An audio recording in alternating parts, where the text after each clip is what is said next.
What does it mean to be seen, truly seen, by the people who raised you? At 32, I'm still unraveling that question, standing at the edge of a life I built against the current of my family's expectations. I'm Camilla, born into a traditional American family in Northern California where the air smells of eucalyptus and ambition. My parents, Arvand and Priya, had a script for me.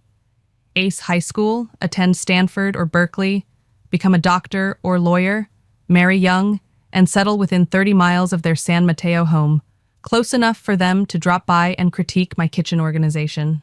I was their daughter, their legacy, meant to follow a path as predictable as the fog rolling over the bay. But I veered off that road at 21, and the map they drew for me has been burning ever since. My rebellion started with a single choice: design over medicine. I was in my junior year at UC Davis, staring at organic chemistry textbooks that felt like weights on my soul. I loved sketching, creating, and telling stories through color and form. So I switched my major, trading stethoscopes for sketch pads. My parents didn't yell. They sighed, which was worse. "Design is a hobby, Camila," my father said, his voice heavy with the disappointment of a man who'd built his life on certainty. "You'll regret this." That was strike one. Strike two came at 24, when I dropped out of grad school after landing a job with a global marketing firm in Berlin. To my parents, freelancing was code for unemployed, and remote consulting meant lounging in pajamas, wasting time on a laptop. Every phone call home felt like a deposition, their questions probing for cracks in my choices. Are you stable? Are you sure this is a career? The biggest strike, though, was Zaid. I met him 2 years ago, a pilot and aeronautics consultant who split his time between Sweden and Qatar. He was everything I wasn't supposed to want: worldly, unattached to any one place, with a life that unfolded across continents. We clicked over late-night conversations about art and ambition, his calm confidence balancing my restless energy. I waited nearly a year before telling my family, knowing they'd question him the way they questioned me. When I finally did, over a tense Zoom call, my mother's response was a knife wrapped in silk. "Why haven't we met him, Camilla? Are you sure he's real?" Her tone was half joking, but the doubt was sharp. My father just raised an eyebrow, as if I'd invented a fiancé to dodge their scrutiny. It stung, not because it was unexpected, but because they believed I was capable of lying about something so real. I'd always been private about my love life, especially after past relationships with men outside our community sparked raised eyebrows at family gatherings. I didn't introduce boyfriends unless I was serious, and with Zaid, I was. He wasn't just a partner. He was proof that I could choose my path and still land somewhere solid. But my parents' skepticism turned him into a ghost, a story they whispered about behind my back. I heard the murmurs at holidays, the aunts who asked, "Still no ring?" with pitying smiles. I learned to smile back, to deflect, but each jab chipped away at something inside me. Last December, the tension crystallized. My cousin Dia, 29 and glowing with the ease of someone who'd followed the family playbook, was getting engaged. Her fiancé, Armin, was a cardiac surgeon, Ivy League educated, the kind of man who checked every box on the perfect son-in-law list. The engagement party was set to be a spectacle, a 3-day affair at a San Jose banquet hall, complete with catered buffets and choreographed dances. I wasn't surprised to get an invite, but the postscript from my mother, scrawled on the card, hit like a dart. "Hope your fiancé can make it this time." Smiley face. The words were light, but the subtext was heavy. They didn't believe Zaid existed, and they didn't believe in me. Zaid and I had already planned to be in the US for the holidays, landing at SFO from Dubai 2 days before the event. He had meetings in Palo Alto, and we were squeezing in visits with my friends in LA. The catch was his schedule. A last-minute meeting meant he'd join me at the party later, by dinner. To complicate things, he was borrowing a friend's helicopter for travel, a practical choice to dodge Bay Area traffic, but one that felt absurdly extravagant when I thought about explaining it to my family. As I packed my wine-colored silk dress and gold jewelry, I felt the weight of their doubt pressing down. This wasn't just a party, it was a stage, and I was walking onto it alone, carrying a truth no one believed. The banquet hall in San Jose glittered like a promise, its chandeliers casting golden light over tables draped in ivory linen. I stepped inside, my heels clicking against the marble floor, and felt the familiar hum of a family event. Laughter, clinking glasses, the faint strum of a sitar weaving through the air. Dia's engagement party was a triumph of excess. Henna stations in one corner, a dessert bar with gold-dusted pastries in another, and a crowd of relatives who seemed to multiply with every step I took. At 32, I should have been used to these gatherings, but tonight felt different. I was Camilla, the outlier, the daughter who'd strayed too far from the script, and every glance reminded me of it. I smoothed my silk dress, took a deep breath, and braced for the scrutiny I knew was coming. The whispers started almost immediately. As I wove through the crowd, an auntie in a sparkling sari caught my arm. "Camila, where's your fiancé? Still in... what's it called, Doha?" Her smile was syrupy, her eyes sharp. I nodded, forcing a laugh. "Dubai. He's tied up with work." Another uncle, holding a whiskey tumbler, chimed in, "You're such a free spirit, Camilla. Ever think about settling down closer to home?" The question wasn't new, but it landed like a pebble in a still pond, rippling through me. I murmured something vague about loving my life abroad and moved on, my smile a shield. By the time I reached Dia, radiant in a teal lehenga, I was already exhausted. She hugged me tightly, her warmth a brief reprieve. "You look stunning," she said, and I believed her. But even Dia's kindness couldn't drown out the undercurrent of judgment. I tried to focus on the moment, taking selfies with Dia, admiring the floral arches, and sipping sparkling water to steady my nerves. But then I heard it, a laugh that cut through the chatter like a blade. My mother stood at a cocktail table near the bar, surrounded by her sister, Dia's mom, and a cluster of aunties. "I've stopped asking," she said, her voice carrying just enough for me to catch. "Camilla says he's in aviation." I said, "What does that even mean? Is he a flight attendant?" The group erupted in laughter, not subtle chuckles, but big, open-mouthed cackles, as if my life was a punchline. "I told Arvand," she continued, "maybe he's imaginary." My hand tightened around my glass, the bubbles fizzing against my fingers. I should have walked away, but I stood frozen, letting their words wash over me like a tide. My father, standing nearby, didn't laugh, but his silence was worse, an agreement by omission. I wanted to scream, to tell them Zaid was real, that he was meeting me here tonight, that he'd flown us from Dubai in a life they couldn't imagine. But words felt useless against their certainty. Instead, I turned away, my heart pounding, and found a quiet corner near the dessert table. Dia caught my eye from across the room, her expression softening as if she sensed my hurt. I forced a smile, determined to stay for her. This was her night, and I wouldn't let my family's doubts ruin it. But the weight of their laughter clung to me, heavy as the humid Bay Area air. As dinner ended, the planner called for toasts, a parade of speeches from Dia's friends, Armin's cousins, even my younger brother Neil, whom I hadn't spoken to in months. Neil stood, smug in his tailored blazer, and spoke about finding the one, his words polished but hollow. The crowd clapped, and then the planner handed me the microphone. I hadn't prepared, hadn't expected to speak, but all eyes turned to me. I stood, my wine-colored dress catching the light, my gold earrings glinting as I moved. The room was a sea of faces, some curious, some skeptical, most waiting for me to falter. I gripped the mic, my voice steady despite the tremor in my chest. "I'll keep it short," I said, scanning the crowd. "Watching Dia and Armin tonight, it's beautiful. It's rare to see two people so supported, so celebrated, so believed in." I paused, letting the words hang. Not everyone gets that, so if you do, hold on to it.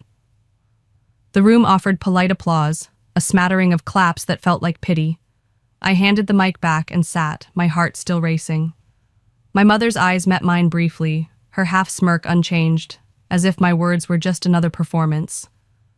I looked away, focusing on the tablecloth, the candlelight, anything to anchor me. I'd said what I needed to, but it wasn't enough. Not yet.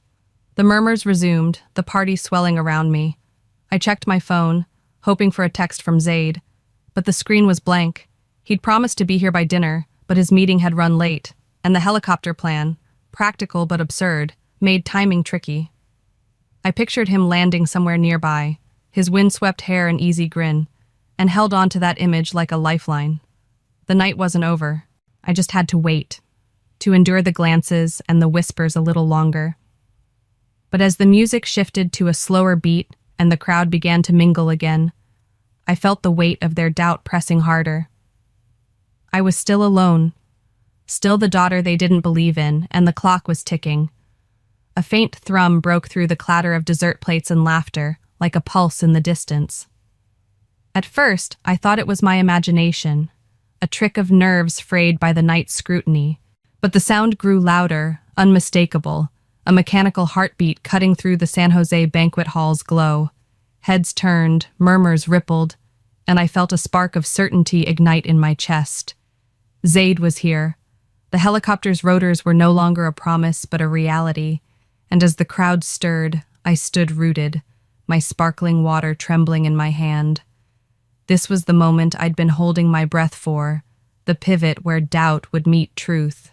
The planner rushed to the glass doors, her clipboard forgotten, as guests craned their necks toward the windows. Daya, radiant beside Armin, shot me a puzzled glance, her lehenga shimmering under the chandeliers. Then the doors swung open, and there he was, Zaid striding in with the ease of someone who belonged everywhere. His navy suit hugged his frame, tie absent, his watch catching the light as his wind-swept hair hinted at the journey he'd just made.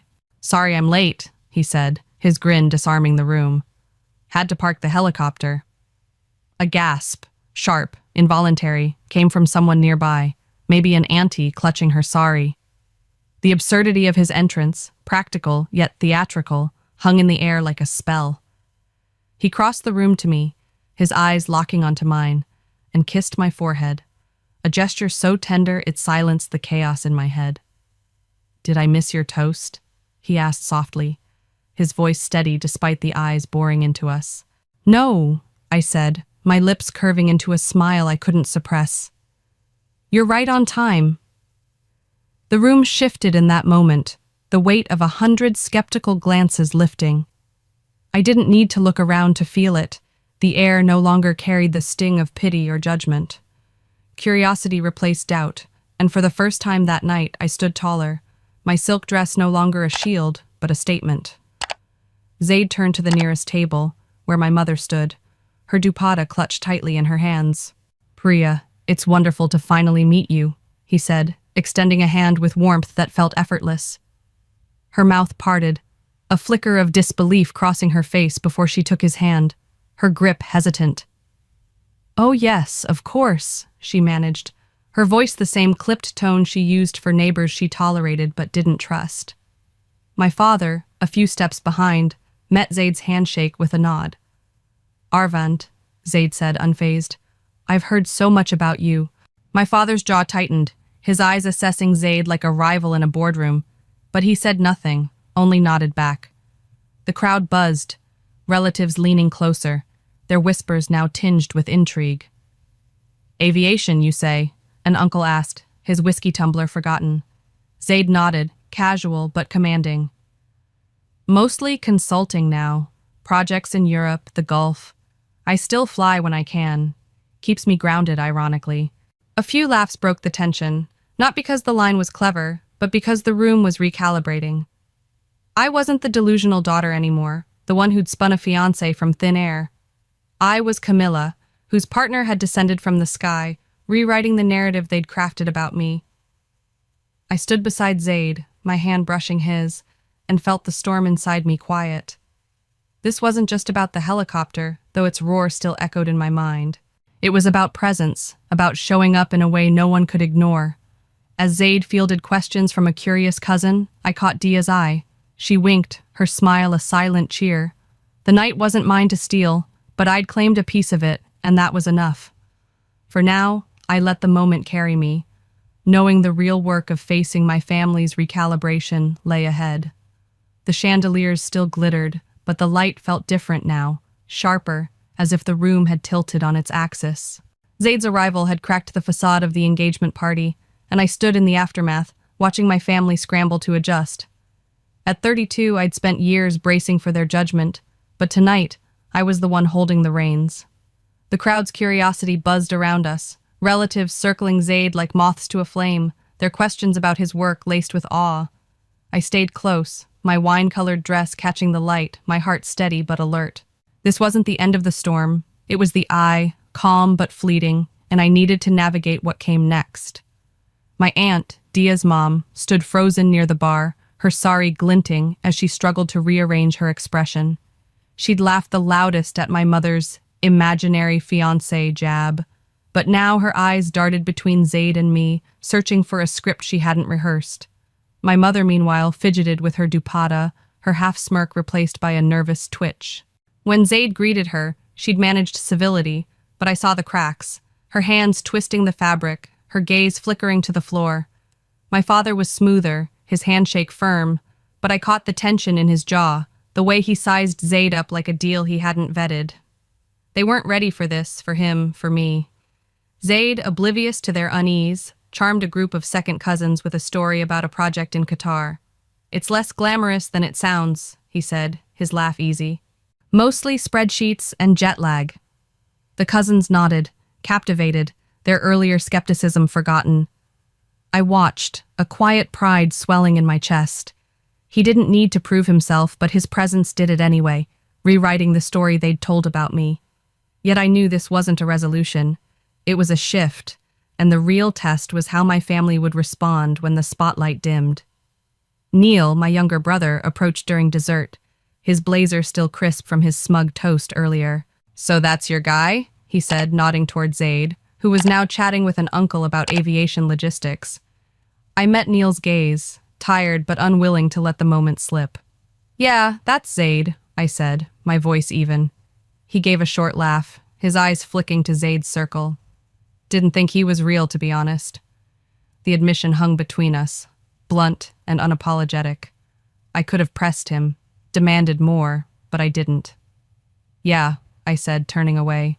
A lot of people didn't. I walked toward Dia, leaving Neil to stew in his half-apology. I wasn't here to fix him, not tonight. Dia was near the dance floor, her lehenga catching the light as she swayed with Armin. She spotted me and broke away, squeezing my hand. "Best moment of the night," she whispered, her eyes gleaming with mischief. "I wasn't trying to upstage you," I said genuinely. She laughed softly. "You didn't. You just reclaimed your place, and it was about damn time." Her words landed like a balm, reminding me why I loved her.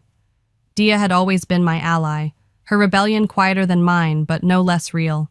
We stood together, watching the crowd, and for a moment, I felt anchored. Later, my mother pulled me aside near the staircase to the valet area, her expression a mix of curiosity and unease.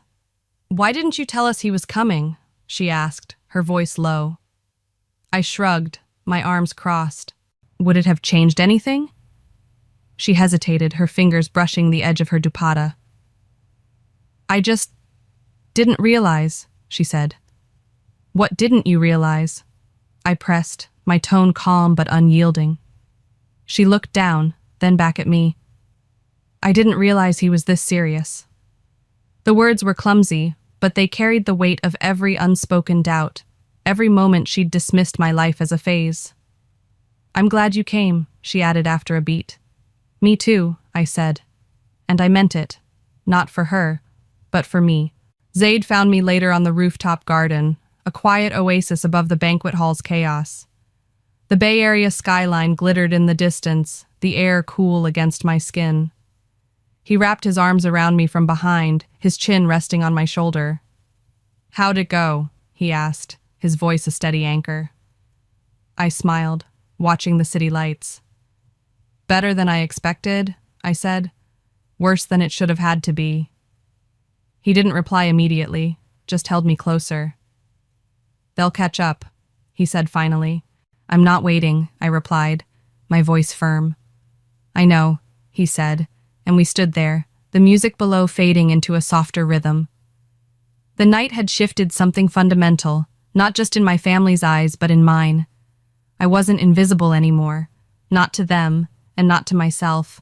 The rooftop garden's quiet lingered in my mind as Zaid and I left the San Jose banquet hall, the city's haze blurring the stars above. At 32, I'd walked into that party expecting a battlefield, but I'd emerged with something else, a flicker of clarity, a sense that I'd finally been seen.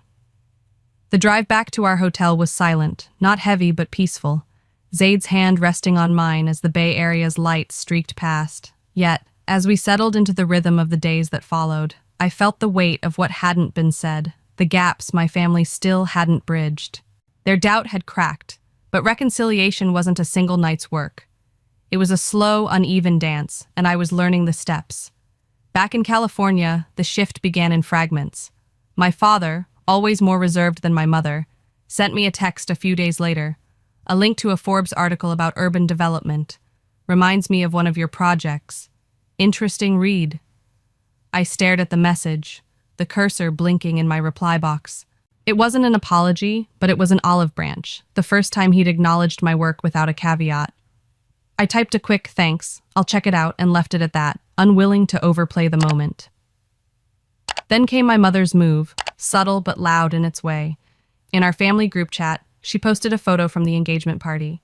Zaid and I near the stage, his arm around me, both of us smiling. "Look who finally made it into the family album," she captioned it. I zoomed in, tracing the image. It was the first time she'd publicly claimed him, claimed us. Even my aunt, Dia's mom, who'd cackled at the imaginary fiancé joke, reached out.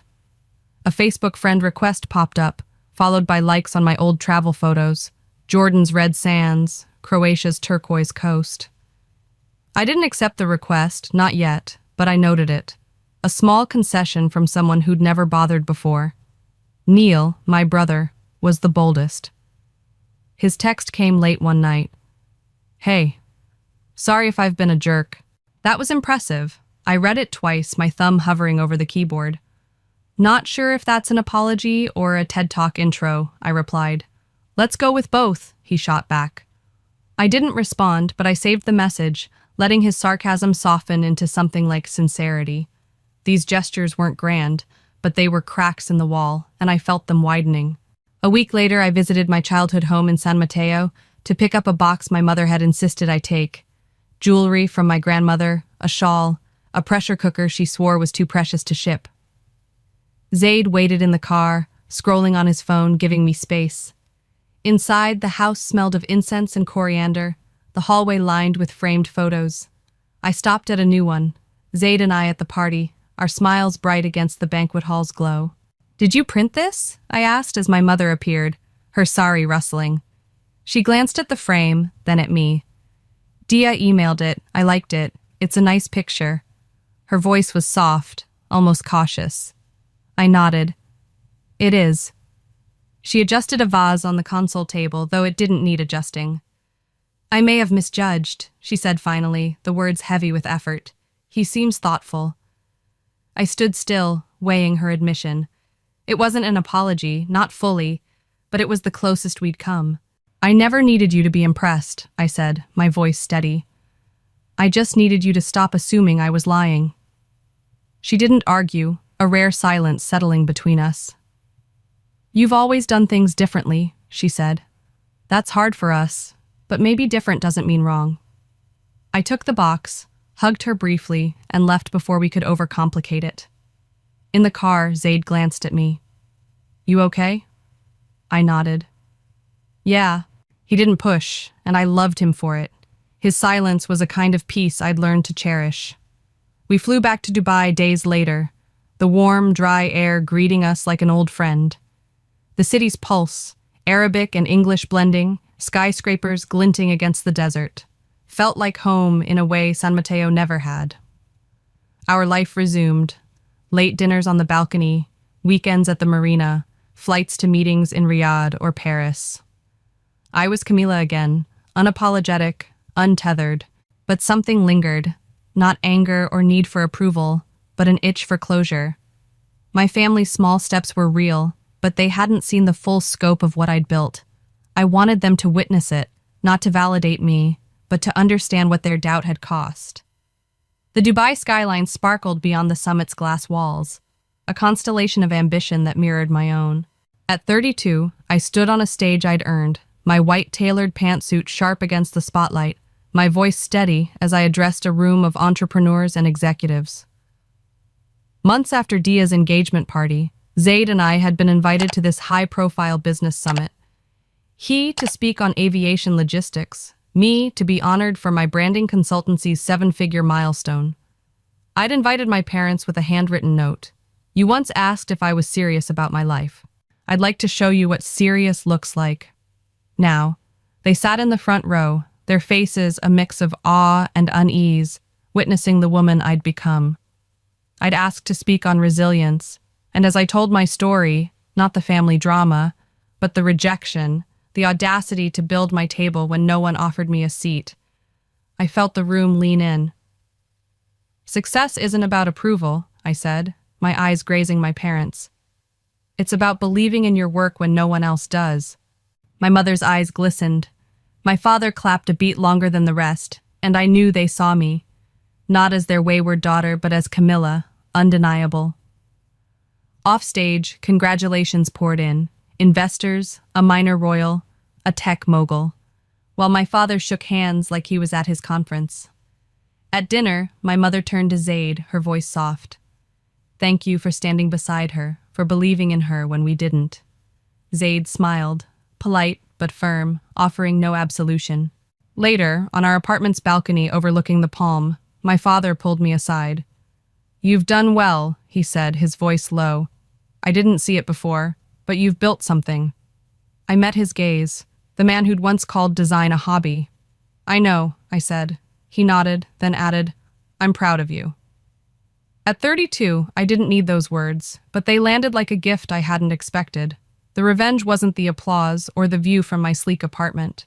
It was growing into someone they never imagined, then giving them a front row seat to watch. As they left for California, I felt lighter, not because they'd changed, but because I had. Zaid joined me on the balcony, the desert air warm against our skin. Worth it? He asked. I smiled, the city's pulse echoing my own. Every second. We stood there, the future unwritten, but mine to shape.